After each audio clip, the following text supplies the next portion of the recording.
Aujourd'hui, je suis très heureuse d'aborder un thème qui va à l'endroit uniquement des filles et des femmes. Donc, les hommes, excusez-moi, mais vous pouvez suivre la vidéo parce que ce n'est pas exclu. Vous pouvez suivre la vidéo, ce n'est pas exclu.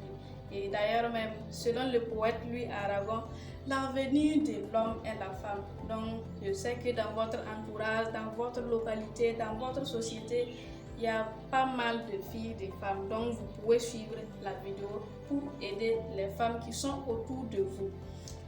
Je m'adresse maintenant aux femmes et aux filles.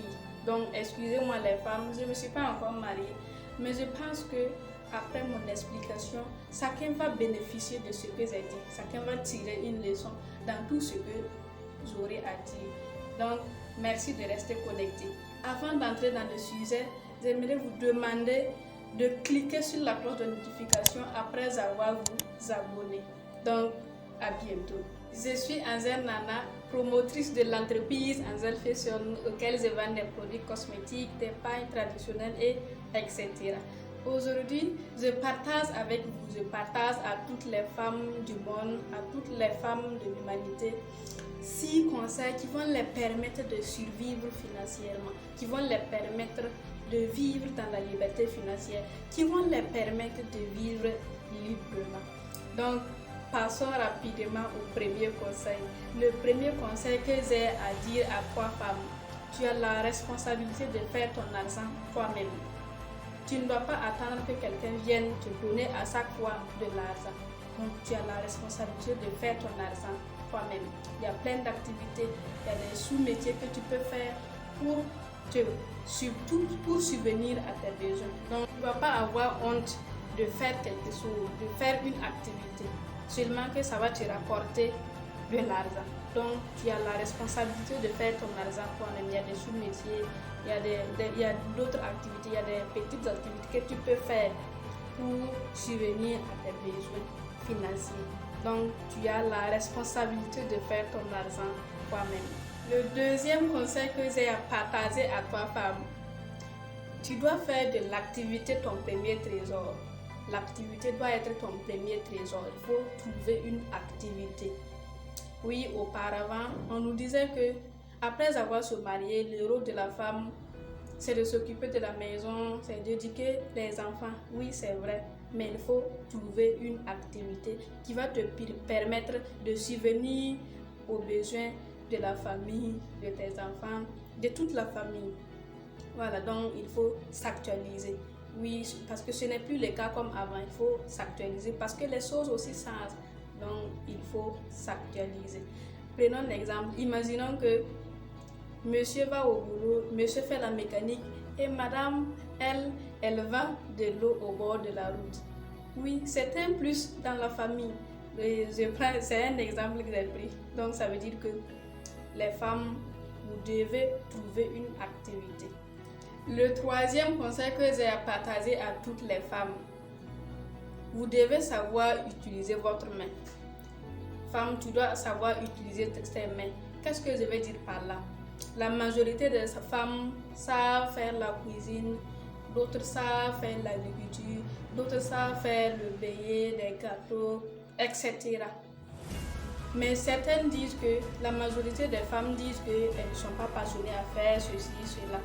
Mais vous vous trompez. On ne doit pas commencer une chose avec sa passion. Oui, on peut le faire, mais ça dépend aussi de tes moyens.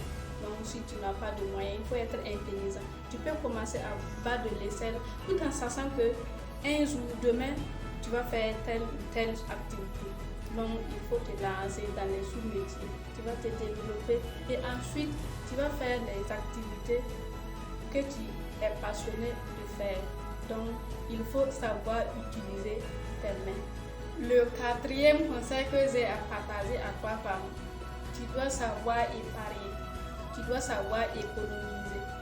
Oui, même si tu gagnes 1000 francs, 500, 2000, tu dois pouvoir économiser, même si c'est 10% de ce que tu gagnes de côté. Voilà, parce que une femme qui n'arrive pas à économiser est une femme qui n'a pas de vision. Donc, il faut économiser, il faut savoir épargner une grande partie de ce que tu gagnes. pour réserver ton avenir. Le 5e conseil que j'ai à partager à toi femme, tu dois savoir investir. Ça revient un peu à ce que j'ai eu à donner, ça revient un peu au 4e conseil, mais ici on parle de l'investissement. L'investissement, c'est comme les graines, il faut s'aimer pour pouvoir récolter demain. Donc, si tu veux récolter demain, il faut s'aimer aujourd'hui. Donc, le peu que tu gagnes, tu peux investir dans plusieurs domaines, tout en sachant que demain, ça va fructifier, ça va produire de bons fruits. Donc, il faut savoir investir parce que une femme, excusez-moi, une femme qui n'arrive pas à investir, c'est une femme qui n'est pas ambitieuse. Voilà, donc il faut savoir investir. Le 6e et dernier conseil que j'ai à partager à toi, femme, tu dois apprendre à multiplier tes sources de revenus. Une femme ne doit pas se contenter d'une seule activité, d'une seule source de revenus. Oui, c'est possible. Au début, tu peux créer une seule activité, mais au fur et à mesure que tu t'améliores, tu peux ajouter d'autres activités qui vont te permettre d'avoir assez. Et si nous allons remarquer, les femmes influentes sont ceux-là qui ont des multitudes d'entreprises. Donc, il faut savoir multiplier tes sources de revenus pour préserver tes vieux jours. Je suis au terme de cette vidéo et j'espère bien que cette vidéo vous a plu. J'espère que chacun a tiré une partie dans tout ce que j'ai eu à dire. Avant de se donner rendez-vous à ma prochaine vidéo que je ferai très bientôt, je rappelle à toutes les femmes que, d'après Simone de Beauvoir, on ne naît pas femme, on le devient. À méditer. Je vous aime tous. À la prochaine.